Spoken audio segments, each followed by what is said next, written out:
ನೇರ ಪ್ರಸಾರದಲ್ಲಿ ಗಮನಿಸ್ತಾ ಇದ್ರಿ, ಮುಖ್ಯಮಂತ್ರಿಗಳ ಗೃಹ ಕಚೇರಿಯಲ್ಲಿ ಶರಣಾಗಿದ್ದಾರೆ 6 ಮಂದಿ ನಕ್ಸಲರು. ಆದ್ರೆ ನಾವು ಈ ಕಾರ್ಯಕ್ರಮದ ಪ್ರಾರಂಭದಿಂದಲೂ ಕ್ರೆಡಿಟ್ ಪೂರ್ತಿ ಸಿದ್ದರಾಮಯ್ಯನವರಿಗೆ ಅಥವಾ ಅವ್ರ ನೇತೃತ್ವದ ಸರ್ಕಾರಕ್ಕೆ ಕೊಡ್ಲಿಕ್ಕೆ ಸಾಧ್ಯನಾ ಅನ್ನೋ ಪ್ರಶ್ನೆಯನ್ನ ಸ್ಪೆಸಿಫಿಕಲಿ ಕೇಳ್ತಿದ್ವಿ. ಯಾಕೆ ಈ ಪ್ರಶ್ನೆ ಬಂದೆ ಅದೊಂದು ಬ್ರೇಕಿಂಗ್ ಗಮನಿಸ್ಬಿಟ್ಟು ಚರ್ಚೆಯನ್ನ ಮುಂದುವರಿಸ್ತಾ ಹೋಗೋಣ. 2026ರ ಒಳಗೆ ನಕ್ಸಲ್ ಮುಕ್ತ ಭಾರತ ಮಾಡುವ ಕರೆ ಕೊಟ್ಟರು ಯಾರು? ಕೇಂದ್ರ ಗೃಹ ಸಚಿವರಾದ ಅಮಿತ್ ಶಾ. ಅವರು ಹಾಗೆ ಸ್ಟೇಟ್ಮೆಂಟ್ ಕೊಟ್ಟ ನಂತರದಲ್ಲಿ ದೇಶದ ಬೇರೆ ಬೇರೆ ರಾಜ್ಯದಲ್ಲಿ ಎಲ್ಲೆಲ್ಲ ನಕ್ಸಲ್ ಪೀಡಿತ ಪ್ರದೇಶಗಳಿದೆ, ಕ್ರಮೇಣವಾಗಿ ಆಂಟಿ ನಕ್ಸಲ್ ಪಡೆಯ ಕಾರ್ಯಾಚರಣೆಗಳು ಕೂಡ, ಎನ್ಕೌಂಟರ್ಗಳು ಕೂಡ ಹೆಚ್ಚಾಗ್ತಾ ಬಂತು.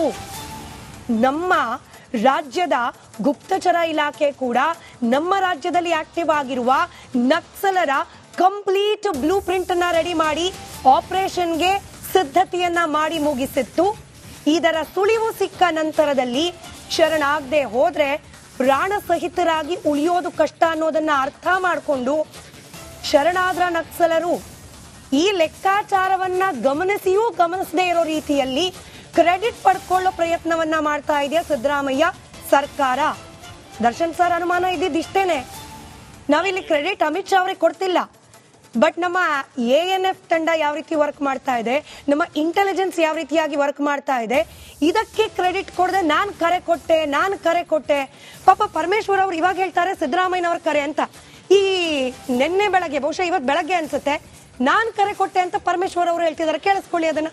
ಇವತ್ತು ಬೆಳಗ್ಗಿನ ಹೇಳಿಕೆಗೂ ಈ ಕೆಲವೇ ಕ್ಷಣಗಳ ಹಿಂದಿನ ಪರಮೇಶ್ವರ್ ಅವರ ಹೇಳಿಕೆಗೂ ವ್ಯತ್ಯಾಸ ಹೇಗಿದೆ? ಕರೆ ಕೊಟ್ಟಿದ್ದು ಇಲ್ಲೇ ನಿಂತ್ಕೊಂಡು ಹೇಳಿದೆ ಅಲ್ಲ, ನಾನು ವಿಕ್ರಮ್ ಗೌಡನ ಇದು ಆದಾಗ ಅವರ ಸಾವಾದಂಥ ಸಂದರ್ಭದಲ್ಲಿ ನಾನು ಇಲ್ಲೇ ನಿಂತ್ಕೊಂಡು ಹೇಳಿದೆ, ನೋಡಿ ನೀವೆಲ್ಲ ಸರೆಂಡರ್ ಆಗಿ ಯಾಕೆ ಈ ದಾರಿ ಹಿಡ್ದಿದ್ದೀರಾ ಜೀವನದಲ್ಲಿ, ದಯಮಾಡಿ ನೀವೆಲ್ಲ ಬನ್ನಿ ಅಂತ ಹೇಳಿ ನಾನು ಆಹ್ವಾನ ಕೊಟ್ಟಿದ್ದೆ ಅವರಿಗೆ. ನಾವು ಇಷ್ಟೇ, ಕ್ರೆಡಿಟ್ ಬೇಕು, ಪ್ರಯತ್ನ ಯಾರಾದ್ರೂ ಮಾಡಿರ್ಲಿ, ಹಿಂಗಾಯ್ತಾ ಅಂತ ಹೇಳಿ ಅಲ್ವಾ ಮಹೇಶ್? ನೋಡಿ, ಇಲ್ಲಿ ಏನಂದ್ರೆ ಪ್ರಶ್ನೆ, ಕಳೆದ 10 ವರ್ಷದಲ್ಲಿ ನಕ್ಸಲರ ವಿರುದ್ಧ ಒಂದು ಯುದ್ಧವನ್ನೇ ಸಾರ್ತು ಈ ಕೇಂದ್ರ ಸರ್ಕಾರ. ಎಷ್ಟು ದೊಡ್ಡ ಪ್ರಮಾಣದ ಯುದ್ಧ ಸಾರಿದ್ವಿ ಅಂದ್ರೆ ನಾವು ಅಂತ, ಇಡೀ ಏನು ರೆಡ್ ಕಾರಿಡಾರ್ ಅಂತ ಏನು ಡಿಕ್ಲೇರ್ ಮಾಡ್ಕೊಂಡಿದ್ರು, ಆ ರೆಡ್ ಕಾರಿಡಾರ್ ಅನ್ನ ಆಲ್ಮೋಸ್ಟ್ ಡಿಸ್ಮ್ಯಾಂಟಲ್ ಮಾಡಿದಂಥದ್ದು. ಯಾವರೆಲ್ಲ ಇವರಿಗೆಲ್ಲ ಫೋರ್ಸಸ್ ಇತ್ತು, ನೀವು ಆಶ್ಚರ್ಯ ಪಡ್ತೀರಿ, ಬರೀ ಕಳೆದ 1 ವರ್ಷದಲ್ಲಿ ಛತ್ತೀಸ್ಗಢದಲ್ಲಿ, ಜಾರ್ಖಂಡಲ್ಲಿ ಒಟ್ಟು ಸರೆಂಡರ್ ಆಗಿರ್ತಕ್ಕಂಥವ್ರು 733 ಜನ, ಸರಿ, 817 ಜನರನ್ನ ಬಂಧನ ಮಾಡಿದ್ದೀವಿ, 237 ಜನನ ನ್ಯೂಟ್ರಲೈಸ್ ಮಾಡಿದ್ದೀವಿ. ಹೊಸ 64 ಪೊಲೀಸ್ ಸ್ಟೇಷನ್ ಅಂದ್ರೆ ನಕ್ಸಲ್ ಪ್ರದೇಶವಾದ ಮಾಡ್ತಕ್ಕಂಥದ್ದು. ಸುಮಾರು 3,500 ಕೋಟಿ ರೂಪಾಯಿ ಏನು ಪ್ರಾರಂಭ ಮಾಡ್ತಾ ಇಲ್ಲಿ ಸುಂದರೇಶ್ ಅವರು ಒಂದು ಮಾತನ್ನ ಹೇಳಿದ್ರು. ಅವತ್ತಿನ ಏನು ಸಾಮಾಜಿಕ ಪರಿಸ್ಥಿತಿ ಅಂತೇಳಿ, ಇವತ್ತು ದೇಶ 75 ವರ್ಷಗಳ ನಂತರ ಆದರಣೀಯ ನರೇಂದ್ರ ಮೋದಿ ಅವರ ನೇತೃತ್ವದಲ್ಲಿ ಈ ಪ್ರದೇಶದ ಒಳಗಡೆ ಮಾಡಿರ್ತಕ್ಕಂಥ ಅತ್ಯಂತ ದೊಡ್ಡದಾದಂತ ಅಭಿವೃದ್ಧಿ. ಈ ಅಭಿವೃದ್ಧಿ ಆಧಾರದ ಮೇಲೆ ಯಾವ ವಿಚಾರಕ್ಕೋಸ್ಕರ ಅವರು ಭ್ರಮೆಯಿಂದ ವರ್ತನೆ ಮಾಡ್ತಿದ್ರು ನಕ್ಸಲರು, ಅವ್ರೇನು ವರ್ತನೆ ಮಾಡ್ತಿದ್ರು, ಈ ದೇಶದಲ್ಲಿ ತಾರತಮ್ಯ ನಿವಾರಣೆ ಆಗ್ಬೇಕು ಅಂತ. ತಾರತಮ್ಯ ನಿವಾರಣೆ ಆಗಿದೆ, ಸಮಾಜದ ಒಳಗಡೆ ನ್ಯಾಯ ಸಿಗ್ಬೇಕು ಅಂತಿದ್ರು, ಸಮಾಜದ ಕಟ್ಟಕಡಿ ವ್ಯಕ್ತಿಗೂ ಸಂವಿಧಾನದ ಆಶಯ ತಕ್ಕಂತ ಆಗ್ಬೇಕು ಅಂತ ಅವ್ರ ಆಶಯ ಆಗಿತ್ತು. ಇವೆಲ್ಲವೂ ಕೂಡ ಒಂದು ದೇಶದ ಒಳಗಡೆ ಪರಿವರ್ತನೆ ಆದಂತ ಸಂದರ್ಭದಲ್ಲಿ ಸಹಜವಾಗಿ ನಕ್ಸಲರು ಅದನ್ನ ತಮ್ಮ ಏನು ದಾರಿಯನ್ನ ಬಿಟ್ಟು ಮುಖ್ಯವಾಹಿನಿ ಒಳಗಡೆ ಸೇರ್ತಾ ಇರ್ತಕ್ಕಂಥದ್ದು. ಆಚೆ ಬಂದವರ ಸ್ಟೇಟ್ಮೆಂಟ್ ಕೊಡ್ಲಿ ನೋಡೋಣ.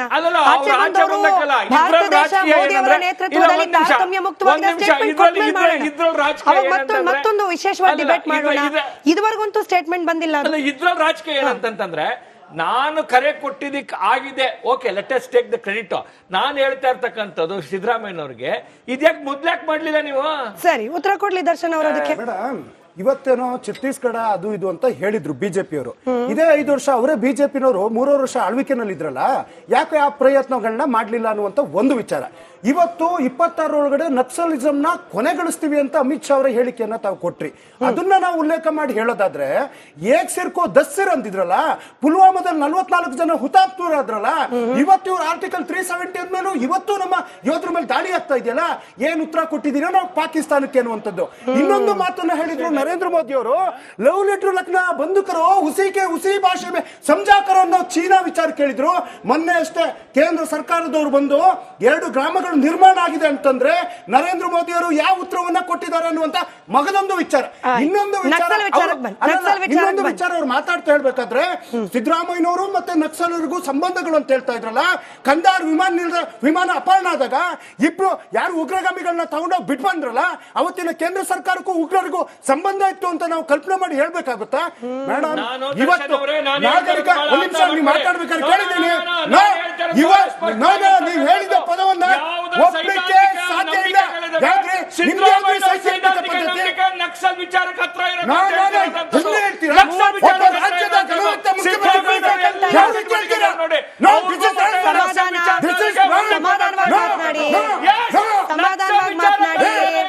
ನೋಡಿ, ನೀವೊಬ್ಬ ನಾಡಾದ್ರೂ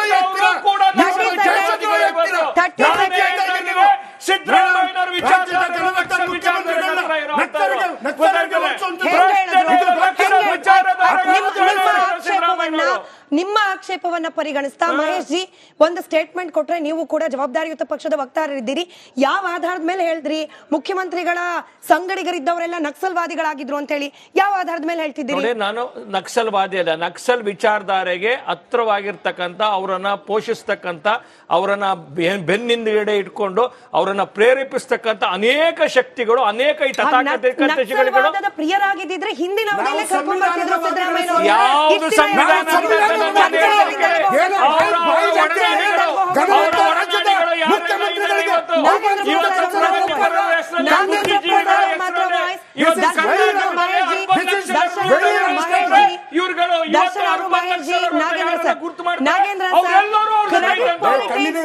ವಿಚಾರದಲ್ಲೂ ಕೂಡ ಕ್ರೆಡಿಟ್ ಪಾಲಿಟಿಕ್ಸ್ ಬೇಕಾ ಅನ್ನೋ ಪ್ರಶ್ನೆ. ಮೇಡಮ್, ಒಂದು ಮಾತನ್ನ ಆಗ್ಲಿಂದ ಕೂಡ ಡಿಬೇಟ್ ಅಲ್ಲಿ ಮತ್ತೆ ಮಾಧ್ಯಮದಲ್ಲಿ ತಾವು ತೋರಿಸ್ತಾ ಇರ್ತಕ್ಕಂಥ ವಿಚಾರಗಳಲ್ಲೂ ಮಾನ್ಯ ಮುಖ್ಯಮಂತ್ರಿಗಳು ಒಂದು ಮಾತು ಹೇಳ್ತಾರೆ.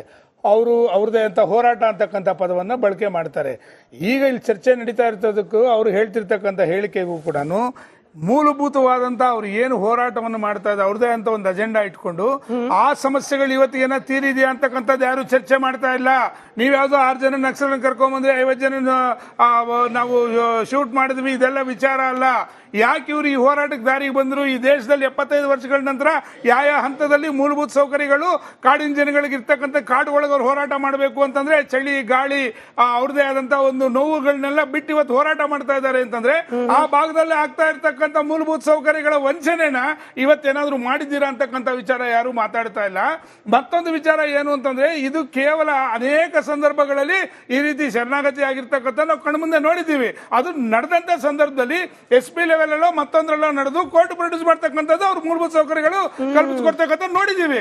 ಇವತ್ತೊಂದು ಮುಖ್ಯಮಂತ್ರಿಗಳ ಮುಂದೆ ವೈಭವೀಕರಣ ಮಾಡಿ ಕರ್ಕೊಂಡ್ಬಂದು ಈ ಕ್ರೆಡಿಟ್ ಒಂದು ರೀತಿ ನಮ್ಮಿಂದಾನೇ ಆಗಿದೆ ಅಂತಕ್ಕಂಥ ಸಂದರ್ಭ ತೋರಿಸ್ತಾ ಇದಾರಲ್ಲ, ಇದ್ರ ಹಿಂದೆ ಏನಿದೆ ಅಂತಂದ್ರೆ ನಮ್ಮಿಂದಾನೇ ಇದು ನಡೆದಿರ್ತಕ್ಕಂಥದ್ದು ಅನ್ನೋ ಒಂದು ಪಬ್ಲಿಸಿಟಿ ತಗೊಳ್ಳೋದಕ್ಕೆ ಇವ್ರು ಪ್ರಯತ್ನ ಮಾಡ್ತಿದ್ದಾರೆ. ಗೊತ್ತಾಗ್ಲಿ, ಯಾವುದೇ ಕಾರಣಕ್ಕೂ ಇವರು ಹಿಂದೆ ಇರ್ತಕ್ಕಂಥ ಮೂಲವಾದಂತ ಅಜೆಂಡಾ ಇದೆಯಲ್ಲ, ಮೂಲಭೂತ ಸೌಕರ್ಯಗಳು ಕಾಡು ಜನಕ್ಕೆ ಇವತ್ತು ಕೂಡ ಸಿಕ್ಕಿಲ್ಲ ಈ ರಾಜ್ಯದಲ್ಲಿ. ಇವತ್ತು ಕೂಡ ಇದೇ ಕಾಂಗ್ರೆಸ್ ಸರ್ಕಾರ ಇದ್ದಂತ ಸಂದರ್ಭದಲ್ಲಿ, ದೇಶಾದ್ಯಂತ ಕೂಡ ಇವರು ಆಳಿದಂತ ಸಂದರ್ಭದಲ್ಲಿ ಇವರು ಇವತ್ತು ಆ ದಾರಿಗೆ ಹೋಗ್ಬೇಕು ಅಂತಂದ್ರೆ ಮೂಲ ಕಾರಣ ಈ ಕಾಂಗ್ರೆಸ್ ಅಂತಕ್ಕಂಥ ಸ್ಪಷ್ಟವಾಗಿ ಹೇಳ್ತಾ ಇದ್ದೀನಿ. ಸುಂದರ್ ಸರ್, ನನಗೆ ಈ ಡಿಬೇಟ್, ಈ ವಿಚಾರಕ್ಕೆ ಕಡೆ ರಿಯಾಕ್ಷನ್ ತಮ್ಮಿಂದ ಬೇಕು. ನೋಡಿ, ನಾಗೇಂದ್ರ ಪ್ರಸಾದ್ ಅವರು ಕರೆಕ್ಟ್ ಆದ ಒಂದು ವಿಚಾರ ಪ್ರಸ್ತಾಪ ಮಾಡಿದ್ರು. ಇವತ್ತು ನಾವು ಕೂಡ ಒಂದಷ್ಟು ಜನ ಮಾತನಾಡಿಸಿದ್ವಿ. ಚಿಕ್ಕಮಂಗ್ಳೂರು ಭಾಗದಲ್ಲಿ ವಿಶೇಷವಾಗಿ ಮಲೆಕುಡಿಯ ಸಮುದಾಯದವರು ಇವತ್ತಿಗೂ ಕೂಡ ಕಣ್ಣೀರ್ ಹಾಕ್ತಾ ಇದ್ದಾರೆ. ಅಲ್ಲಿ ಅವ್ರು ಮಾಡಿದ ಹೋರಾಟ, ಅವ್ರು ಏನ್ ನಿರೀಕ್ಷೆ ಮಾಡ್ತಿದ್ರು ನ್ಯಾಯ ಸಿಕ್ಕಿಲ್ಲ. ಕೇವಲ ಶರಣಾಗತಿ ಅಂದ ಮಾತ್ರಕ್ಕೆ ಮುಗ್ದೋಯ್ತಾ ಎಲ್ಲ? ಸ್ಮಿತಾ, ನಾನು ಚಿಕ್ಕಮಗಳೂರಿನವನೇ. ಏನ್ ಈ ಚಳುವಳಿ ಆರಂಭ ಆಯ್ತು ಅವಾಗ್ಲೂ ನಾನು ಆ ಚಳುವಳಿಯ ಜೊತೆಲೇ ಇದ್ದವನು.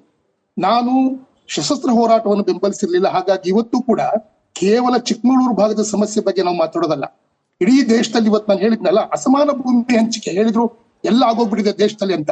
ಅವರು ಸಮಸಮಾಜ ನಿರ್ಮಾಣದ ಉದ್ದೇಶದಿಂದ ಹೋರಾಟಕ್ಕೆ ಹೋಗ್ಬಿಟ್ಟಿರ್ತಕ್ಕಂಥ ಒಂದು ಸಂಘಟನೆಗಳು. ಸಮಸಮಾಜ ನಿರ್ಮಾಣ ಅಂದ್ರೆ ಸಂಪತ್ತಿನ ಸಮಾನ ಹಂಚಿಕೆ ಆಗಬೇಕು. ಕರ್ನಾಟಕಕ್ಕೆ ಉದಾಹರಣೆ ತಗೊಳ್ಳಿ, ನಕ್ಸಲ್ ಚಳುವಳಿಗೆ ಹೋಗಿರ್ತಕ್ಕಂಥವ್ರು ಬಹುತೇಕ ದಲಿತರು, ಆದಿವಾಸಿಗಳು ಮತ್ತು ಹಿಂದುಳಿದ ವರ್ಗದ ಹುಡುಗರು. ಇವತ್ತು ಕರ್ನಾಟಕದಲ್ಲಿ ದಲಿತರ ಪರಿಸ್ಥಿತಿ ಏನು ಅನ್ನೋದನ್ನ ಆಲೋಚನೆ ಮಾಡಿ. ಅವರ ಭೂಮಿಯ ಒಡೆತನ ಎಷ್ಟು? 75% ದಲಿತರಿಗೆ ಇವತ್ತು ಭೂಮಿನೇ ಇಲ್ಲ. ಇಂಥ ಅಸಮಾನ ಸಮಾಜದೊಳಗೆ ಸುಂದರೇಶ್ವರ, ತಮಗೆ ಒಂದು ಪ್ರಶ್ನೆ. ತಾವು ಅಸಮಾನತೆ ನಿರ್ಮಾಣ ಅಂತ ಹೇಳಿದ್ರೆ ತಮ್ಮ ಸಿದ್ಧಾಂತವನ್ನ ದೇಶದ ಜನ ಯಾಕೆ ಒಪ್ಪಲಿಲ್ಲ? ತಮ್ಮ ಸಿದ್ಧಾಂತ ತಾವೇನ್ ಪ್ರತಿಪಾದನೆ ಮಾಡ್ತಾ ಇದ್ದೀರಿ ಈ ಅಸಮಾನತೆ ಅಂತಕ್ಕಂಥದ್ದು ಸರ್, ನಮಗೆ ತಮ್ಮ ಮನಸ್ಥಿತಿ ಒಳಗಡೆ ಇರ್ತಕ್ಕಂಥದ್ದು. ತಾವು ಯಾಕೆ ತಮ್ಮ ಸಿದ್ಧಾಂತನ ರಾಜ್ಯ ರಾಜ್ಯಗಳಲ್ಲಿ ಯಾಕೆ ಜನ ತಿರಸ್ಕಾರ ಮಾಡ್ತಾರೆ? ಯಾಕೆ ಜಗತ್ತು ಇವತ್ತು ತಿರಸ್ಕಾರ ಮಾಡ್ತಿದೆ? ರಾಜಕೀಯ ಎಲ್ಲ ಎಡಪಂಥೀಯ ವಿಚಾರಧಾರೆ ತಾವೇನ್ ಭಾವಿಸಿರ್ತಕ್ಕಂಥ ಅಸಮಾನತೆ ಅಂತ ಹೇಳಿದ್ರೆ ನಿಮ್ ಪ್ರಶ್ನೆ ಅರ್ಥ ಆಯ್ತು, ನಿಮ್ ಪ್ರಶ್ನೆ ಅರ್ಥ ಆಯ್ತು. ಇಲ್ಲ ಮಹೇಶ್ ಜಿ, ಈ ಡಿಬೇಟ್ ಗೆ ಸಮಯ ಇರೋದು ಬಹಳ ಕಡಿಮೆ. ಬಟ್ ನನಗೆ ಇಲ್ಲ ಮಹೇಶ್ ಜಿ, ಕೇಳಿಸ್ಕೊಳ್ಳಿ ಮಹೇಶ್ ಜಿ. ಚುನಾವಣಾ ಪಾಲಿಟಿಕ್ಸ್ ನ ಸಿದ್ಧಾಂತಗಳು ಹಾಗೆ ಈ ರೀತಿಯ ಅಸಮಾನತೆ ವಿರುದ್ಧದ ಹೋರಾಟ ನಾವು ತಾಳೆ ಹಾಕಿ ನೋಡಬಹುದಾ? ನನಗೆ ಗೊತ್ತಿಲ್ಲ. ಸುಂದರೇಶ್ ಅವ್ರ ಮಾತ್ರ ಮೈಕ್ ಆನ್ ಇರ್ಲಿ. ಲಾಸ್ಟ್ 30 ಸೆಕೆಂಡ್ಸ್ ಸುಂದರೇಶ್ ಸರ್ ಮಾತ್ರ ಹೇಳಿ ಮೇಡಮ್. ನಾವು ಅಸಮಾನತೆಯ ವಿರುದ್ಧ, ಈ ಅಸಮಾನತೆಯ ಪ್ರಶ್ನೆ ಅವ್ರು ಎತ್ತಿದಾರಲ್ಲ ಇವಾಗ, ಯಾಕೆ ನಿಮ್ಮ ಸಿದ್ಧಾಂತ ಇವತ್ತು ಇಲ್ಲಿ ಇಷ್ಟ ಆಗ್ಲಿಲ್ಲ ಅಂತ.